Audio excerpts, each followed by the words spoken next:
Milestone school and college এলাকা। কয়েক ঘন্টা আগেও যেখানে ছিল ক্লাসরুমের স্বাভাবিক কোলাহল, কিন্তু আচমকায় আকাশ থেকে নেমে আসে ভয়াবহ বিভীষিকা। বিমান বিধ্বস্ত হয়ে আগুনে পুড়ে ছাই হয়ে যায় চারপাশ। দুপুর 1:06 দিকে উড্ডয়ন করে বাংলাদেশ বিমান বাহিনীর F-7 BGI মডেলের একটি প্রশিক্ষণ বিমান। বিমানটি চালাচ্ছিলেন বাফা 76 ব্যাচের ফ্লাইট লেফটেন্যান্ট তৌকির ইসলাম সাগর। 13 মিনিটের মতো আকাশে ওড়ার পর হঠাৎই নিয়ন্ত্রণ হারায়, বিধ্বস্ত হয়ে আছড়ে পড়ে মাইলস্টোন স্কুল অ্যান্ড কলেজের বিল্ডিংয়ে। মর্মান্তিক এই দুর্ঘটনায় অনেক হতাহতের আশঙ্কা করা হচ্ছে, যাদের অধিকাংশই কোমলমতি শিক্ষার্থী। এদের মধ্যে কয়েকজন অভিভাবকও রয়েছে বলে জানা গেছে। আহতদের পাঠানো হয়েছে বিভিন্ন হাসপাতালে। জাতীয় বার্ন ইনস্টিটিউটের পরিচালক জানান, এরই মধ্যে অর্ধশতাধিক দগ্ধ রোগী ভর্তি হয়েছেন। এখন পর্যন্ত আমাদের 60 জন যেটা ভর্তি করা হয়েছে, আরো 10-15 জনের ক্যাপাসিটি এখানে নেওয়ার মতো হবে। এরপর ঢাকা মেডিকেল প্রস্তুত আছে পুরোটা। এই পর্যন্ত যা রোগী আসছে আমরা ম্যানেজ করতে পারতেছি এখানে এরপরও আরো 10-15 জন নেওয়া যাবে। বাট ঢাকা মেডিকেল কলেজ পুরোপুরি রেডি আছে, বাড়তি রোগীদের ওখানে পাঠানো হবে। এখানে একজন আর দুজন সব মিলে আমাদের কাছে এই মুহূর্তে 3 জনের মৃত্যু সংবাদ আছে। ঘটনাস্থলে উদ্ধার কাজ চালাচ্ছে ফায়ার সার্ভিসের 8টি ইউনিট, আছে সেনাবাহিনী, নৌবাহিনী ও বিজিবি। ফায়ার সার্ভিস জানিয়েছে প্রায় 1 ঘন্টার চেষ্টায় নিয়ন্ত্রণে আসে ঘটনাস্থলের আগুন। স্থানীয়রা জানিয়েছে বিকট শব্দ শুনে দৌড়ে আসে অনেকে। ক্যাম্পাস জুড়ে ছিল ধোঁয়া, আতঙ্ক আর কান্নার রোল। ডক্টর বলেছে সাইন লাগবে, ওর গার্ডিয়ানকে কল দেওয়ার পরে ওর গার্ডিয়ান বলল যে আমাকেই সাইন দিয়ে দিতে। এখন আইসিইউতে আছে, বলেছে যে আরো 1-2 ঘন্টা পরে টাইম লাগবে, তখন যেতে বলেছে। আমার হাতে যে ছিল তার 95% তো পড়া গেছে, আর আমার সাথে আমার একটা ভাগ্নি আসছিল, ওর 20% পড়ছে, আর আরেকজনকে দুজনকে আশঙ্কাজনকভাবে আইসিইউতে রাখছে। দুর্ঘটনার কারণ সম্পর্কে এখনো কোনো তথ্য জানা যায়নি। তাজনুর ইসলাম, যমুনা নিউজ, ঢাকা। ছুটি হবে একটু পর সবাই ছিল। তখন আমরা যখন বিল্ডিংটা পড়ে তখন এক সাইডে পড়ছিল, তো তখন সবাই আমরা নামানো শুরু করি। সিঁড়ি দিয়ে যেভাবে পারে নামানো শুরু করে। আমরা 1 নম্বর বিল্ডিং, 4 নম্বর বিল্ডিং, 5 নম্বর বিল্ডিং, 7 নম্বর বিল্ডিং সব হয়েছে 9 থেকে 2nd ইয়ার পর্যন্ত। তারা আলহামদুলিল্লাহ মোটামুটি সবাই সুস্থ আছে। আমাদের ভবন নাম্বার 1 নম্বর বিল্ডিং, জি 8তলা ভবন। আর বিমানটা পড়ছে আপনার হলো জুনিয়র সেকশনে, ক্লাস প্লে থেকে 8 পর্যন্ত। 100 থেকে 150 মিটার হবে, খুব একটা না। ভবন 7, 8, মোট 7টা বিল্ডিং। আর জুনিয়রদের আছে 1, 2, 3, 4-5টা জুনিয়রদের আছে। 11টা, মোট 11টা বিল্ডিং। তার মধ্যে 7টা বিল্ডিং হয়েছে সিনিয়রদের, 9 থেকে 12 পর্যন্ত। আর প্লে থেকে 8 পর্যন্ত আপনার সব ছোট ছোট বিল্ডিং। ঢুকতে কয়টা বিল্ডিং আছে, 1তলা টিন শিটের। আবার একটু সামনে গেলে ক্যান্টিনের সাথে 3 থেকে 4 তলা। হ্যাঁ, ওখানে জুনিয়ররা থাকে। ছুটি হবে একটু পর সবাই ছিল। তখন তো এক সাইডে ছিল আমাদের বিল্ডিং। আহত না, আমি এখন নিজের চোখে দেখছি, আমি কন্ট্রোল করতে পারতেছি না। ট্রেন ক্র্যাশ করছে। পরে আমি বলি কই ক্র্যাশ করছে, বলে ক্যান্টিনের সামনে। তখন আমার মাথা আসে ক্যান্টিনের সামনেই তো আমার বোনের স্কুল, যেখানে আমার বোন বসতো ওইখানেই প্লেনটা ক্র্যাশ হয়েছে। আমি ক্লাসে ছিলাম, আমার বোনদের ছুটি হয় 1টা বাজে, আর আমার ছুটি হয়েছে 1:40-এ।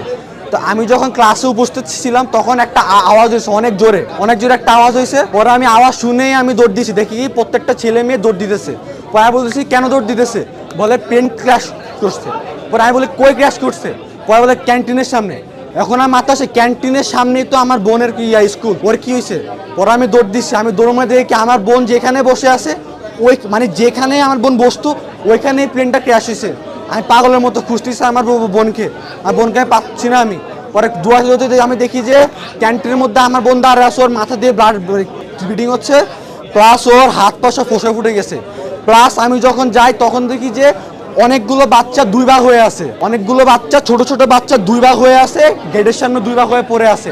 অনেক গার্জিয়ান 2 ভাগ হয়ে আছে, কেউ নর্মালি মারা যায় নাই, প্রত্যেকটা সিভিয়ার খুবই খারাপ অবস্থা হবে। প্রত্যেকটা বাচ্চা, প্রত্যেকটা গার্ডিয়ান এভাবে মারা গেছে। তখন আমি আমার কি যে বোনকে নিয়ে আমি লুবানাতে যাই, তখন তারা স্যালাইন দেয়। তারপর স্যালাইন দেওয়ার পরে একটা মানে একটা নার্স তো সরি একটা ডাক্তার নাম হচ্ছিল ফারজানা, উনি আমাকে 2000 টাকা দিছে, উনি আমাকে চিনেও না, উনি আমাকে 2000 টাকা দিয়ে বলছে ধরো আব্বু, উনি আমাকে ধরা ধরে কান্না শুরু করছে, আব্বু ধরো, তুমি তোমার বোনকে নিয়ে যাও, যত যা লাগে নাও। উনি এত একজন ভালো মানুষ, উনি আমাকে অ্যাম্বুলেন্স ঠিক করে দিছে। তারপর আমি ওই অ্যাম্বুলেন্সে করে আমি আমার বোনকে নিয়ে আসছি। তখন এখান থেকে তখন তারা আমাদের ট্রিটমেন্ট করে, তারপর ট্রিটমেন্ট করে আমাদের কোর্টে আনে।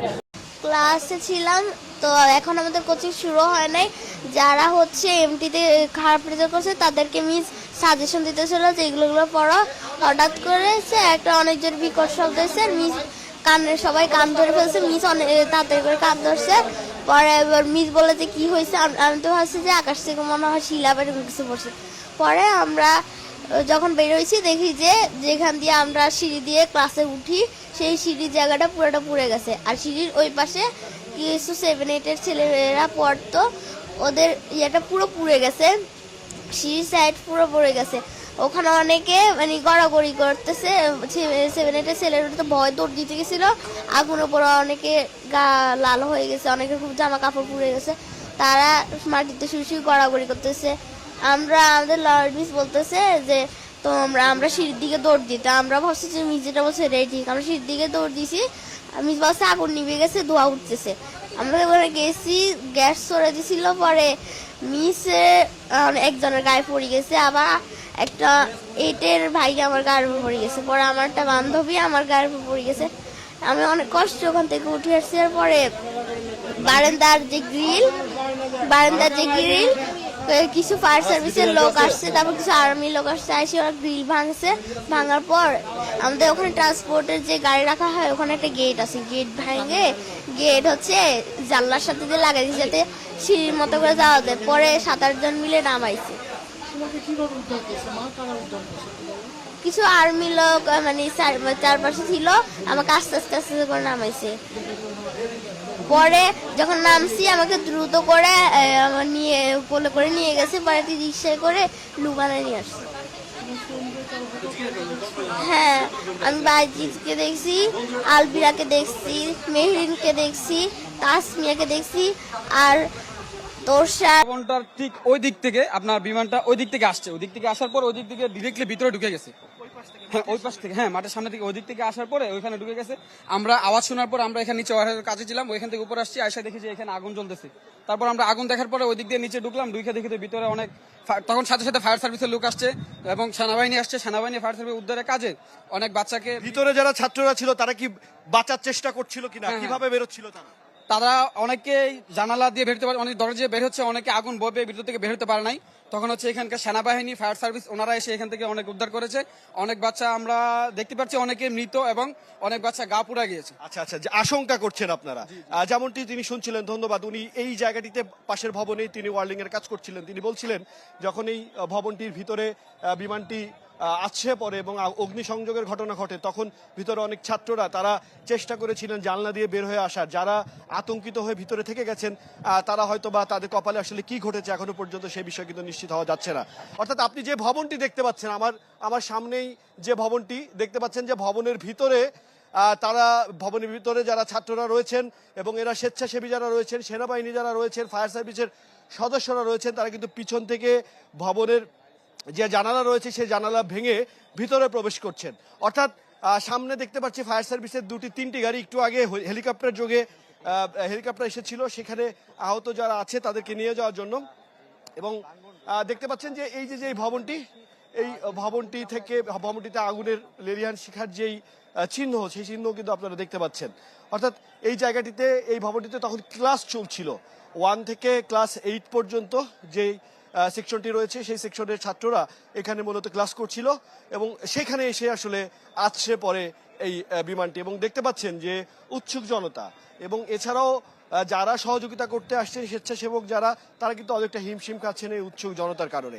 এবং এখান থেকে আহতরা বেরিয়ে নিয়ে যাওয়ার যে রাস্তাটি, সেটি কিন্তু অনেকটাই ব্যাহত হচ্ছে এই উৎসুক জনতার উপস্থিতির কারণে। আপনারা দেখতে পাচ্ছেন যে ফায়ার সার্ভিসের যারা সদস্যরা রয়েছেন তারা আপ্রাণ চেষ্টা করছেন ভিতরে আর কোনো আহতের সংখ্যা আছে কিনা, কিংবা আর কোনো মরদেহ কোনো আহত কিংবা নিহতের সংখ্যা তারা কিন্তু খোঁজার চেষ্টা করছেন এবং ভিতরে কি পরিমাণ এখনো পর্যন্ত রয়েছেন ছাত্রছাত্রীরা সে বিষয়ে কিন্তু এখনো পর্যন্ত আমরা নিশ্চিত হতে পারিনি।